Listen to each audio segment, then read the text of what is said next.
կազմակերպված հանցավոր խմբերի անդամներին դատախազությունն այսօր պաշտոնապես մեղադրանք կառաջադրի։ Խոսքը վերաբերում է այն խմբերին, որոնք ցանկացողներին առաջարկում էին աջակցություն Ամերիկայի եւ Կանադայի վիզաների ստացման հարցում, դրա դիմաց ստանալով որոշակի գումարային վարձատրություն։ Նշված անձին կեղծ փաստաթղթերի օգտագործմամբ, ինչպես նաեւ կեղծ պատմություններ ստեղծելով քաղաքացիներին խոստանում էին վիզաների ստացում։ Ընդհանուր առմամբ ձերբակալվել է 3 անձ, իսկ 6 անձի նկատմամբ սկսվել է քրեական հետապնդում։ Հանցագործությունը նախատեսում է մինչև 9 տարվա ժամկետով ազատազրկում։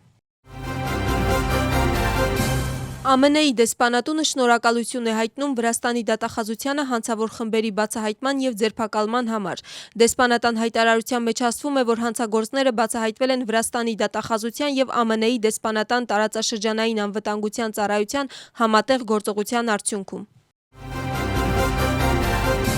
Թբիլիսիում ավտոմեքենան ընկել է քուռ գետը, դեպքը տեղի է ունեցել Քուրի ձախ ափին։ Դեպքի վայրում ամբողջ գիշերվա ընթացքում մոբիլիզացված են եղել իրավապահները, շտաբը բժշկական օգնության եւ արտակարգ իրավիճակների կառավարման ծառայության աշխատակիցները։ Փրկարարական գործողությունը շարունակվում է մինչ այժմ, սակայն ավտոմեքենան առայժմ չի հաջողվել հայտնաբերվել։ Դեպքի առթիվ ներքին գործերի նախարարությունը հետաքննություն է սկսել քրեական օրենսգրքի 276-րդ հոդվածով, որը վերաբերում է տրանսպորտային միջոցների երթևեկության անվտանգության կամ շահագործման կանոնների խախտմանը։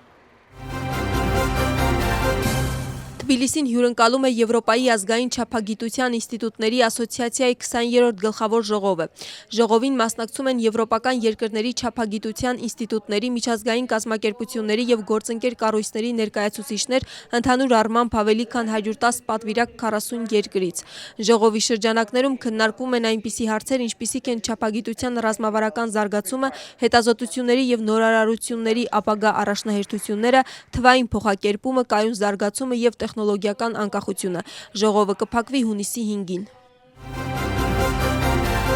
Գերմանիայի դեսպանը ռադիո Ազատությունին տված լայն արձագանք ստացած հարցազրույցից հետո խուսափել է պատասխանել լրագրողների հարցերին։ Պետեր Ֆիշերի հարցազրույցը քաղաքական դաշտում քննարկման թեմա է դարձել։ Վրաստանի խորհրդարանի նախագահը սոցիալական ցանցում գրել է. «Իրականում Պետեր Ֆիշերի հայտարարությունը Գերմանիայի պատմությամբ արատավորված զգայունություն է, երբ անցյալի վերացումը պատկերացնում ես ավելի մեծ ինքնության մեջ ձուլվելու միջոցով», գրում է Շալվա Պապուաշվիլին։ Ի տեղեկություն, Գերմանիայի դեսպանն իր հարցազրույցի մեծ մասը նվիրել էր Վրաստանի իշխանությունների քննադատությանը։ Զուրաբ Ծերեթելի ժամանակակից արվեստի թանգարանում տեղի է ունեցել հանդիսավոր միջոցառում Իտալիայի Հանրապետության հիմնադրման 80-ամյակի առթիվ։